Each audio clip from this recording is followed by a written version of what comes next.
En su cuenta de Twitter, la Embajada de Irán en Venezuela informó que el 21 de junio llegaría a Venezuela el buque Golsan del país persa. El cometido es traer alimentos para inaugurar el primer supermercado iraní en Venezuela. Lo califican de otro éxito en las relaciones amistosas y fraternales entre los dos países.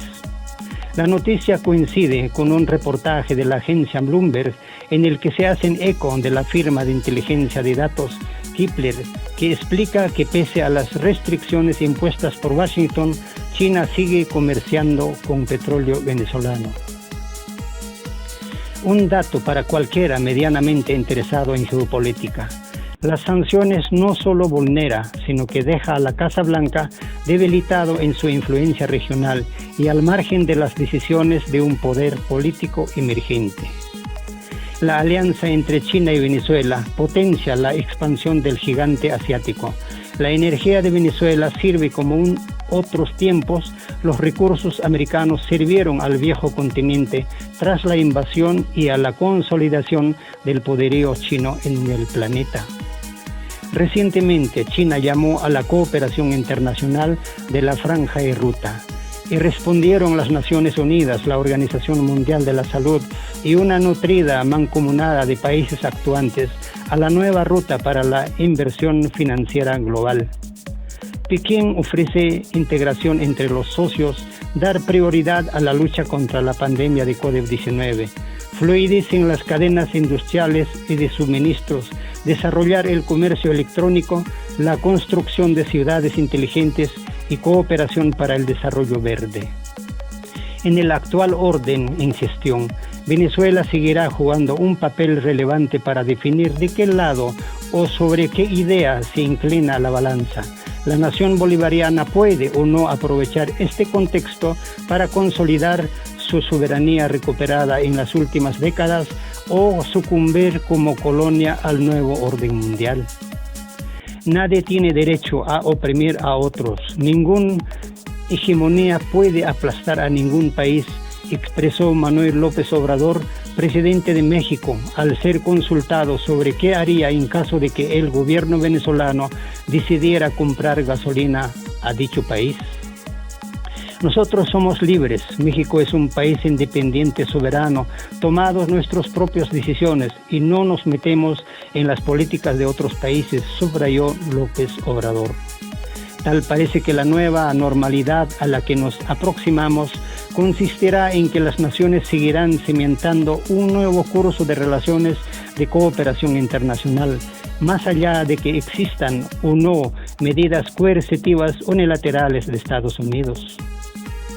Yone Hidalgo, escritor y asesor en materia de energía, hace una pausa a la creación de un libro sobre política petrolera y identidad nacional para responder a Sputnik sobre la efectividad de un mecanismo como las sanciones económicas que aplica Estados Unidos.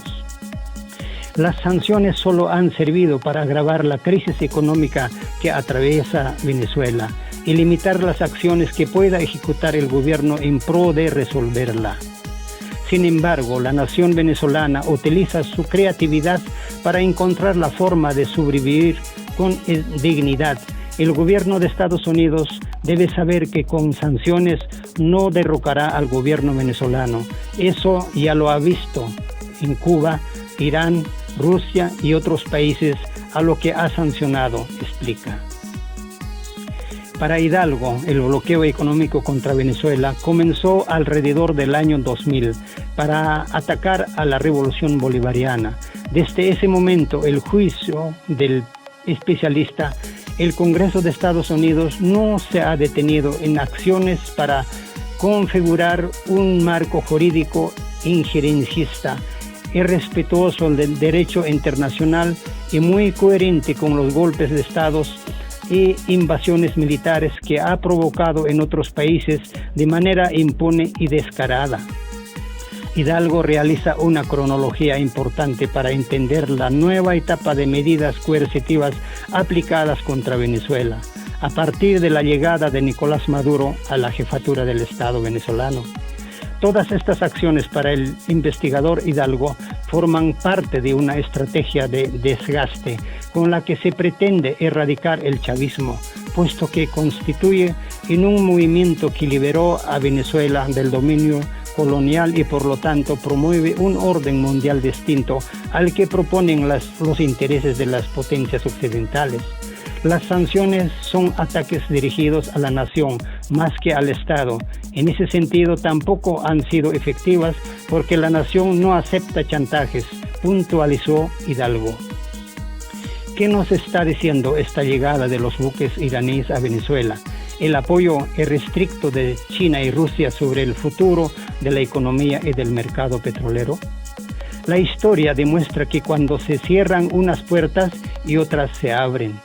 En el ámbito petrolero, por ejemplo, los conflictos que se dieron entre países productores y consumidores o en espacios en los que obstaculizó al transporte de hidrocarburos, como fue en el caso del Canal de Suez o el oleoducto Elliott-Ascalón, propiciaron condiciones para la aparición de comercializadores, traders, que como internacionales hacían posible la conexión entre las partes en conflicto.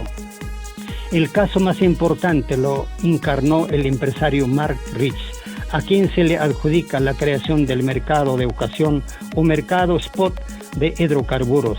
Él fue fundador de la empresa que hoy es conocida como Lingore, de la cual derivó más tarde Trafigura Group, ambas reconocidas como expertas en transacciones de alto riesgo y que se han visto involucradas en escándalos internacionales. Entonces, la crisis ofrece oportunidades y los traders supieron aprovecharlas para posicionarse en el mercado.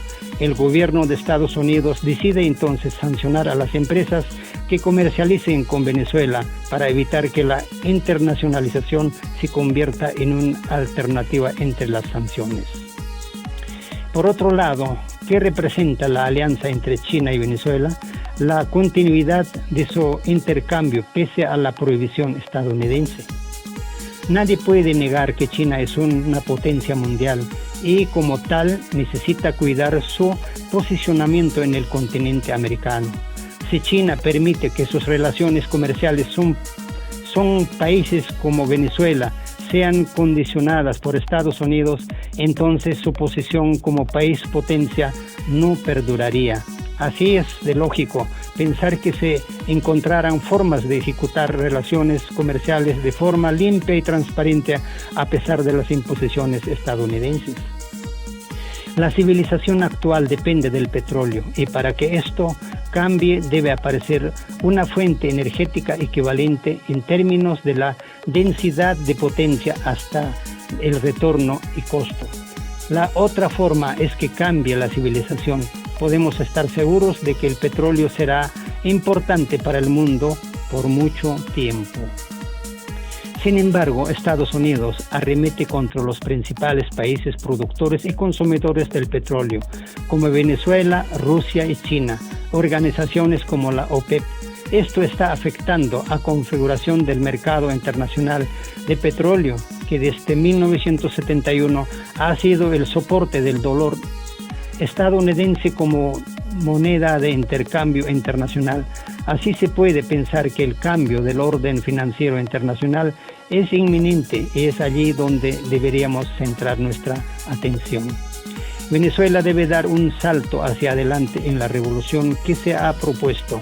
No debe estancarse en cuestiones coyunturales ni en pequeñas peleas. Para resolver la crisis que las sanciones generan es necesario avanzar, pues reduciendo las relaciones comerciales con Estados Unidos, que hasta ahora ha tenido que lidiar con las importaciones que imponía el ingreso petrolero. Por otra parte, la crisis abre nuevos campos de cooperación internacional que pueden ser aprovechadas para seguir consolidando el bloque geográfico latino-caribeño. Venezuela no puede estar desprevenida en el cambio de orden mundial que se está dando porque podría ser recolonizada. Venezuela cuenta con sus recursos naturales, que necesita un nuevo orden financiero para soportarse.